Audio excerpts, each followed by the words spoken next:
We have grave concerns with the passage of the Anti-Homosexuality Act, AHA, by the Parliament of Uganda yesterday, and increasing violence targeting LGBTQI+ persons.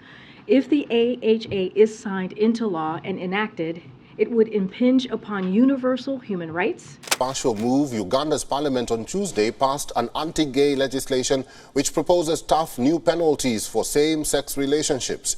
Supporters of the new law say it is needed to punish a broader array of LGBTQ activities, which they say threaten traditional values in the conservative and religious East African nation. This House will not shy to restrict any right to the extent of the House recognizes,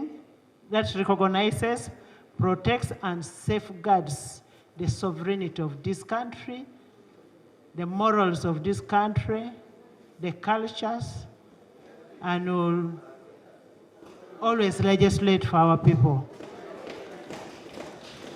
Have our morals, will protect our children, and we are making this law. We are making this law for ourselves. We are making this law for our children. We are making this law for the children of our children. This country will stand firm. And once it passed, I can tell you, Madam Speaker, we are going to reinforce the law enforcement officers to make sure that homosexuals have no space in Uganda.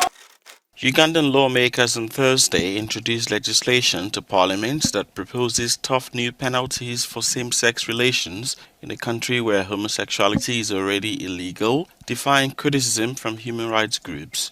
The bill is being sent to the committee for scrutiny before it will be debated at the floor of the Parliament.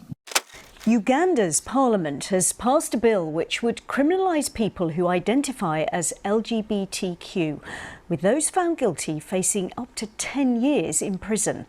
Under the proposed legislation, friends, family and members of the community would have a duty to report individuals in same-sex relationships to the authorities.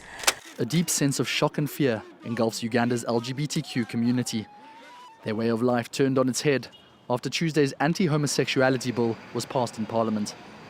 The new law has drawn the ire of the Western world. It would impinge upon universal human rights, jeopardize progress in the fight against HIV/AIDS,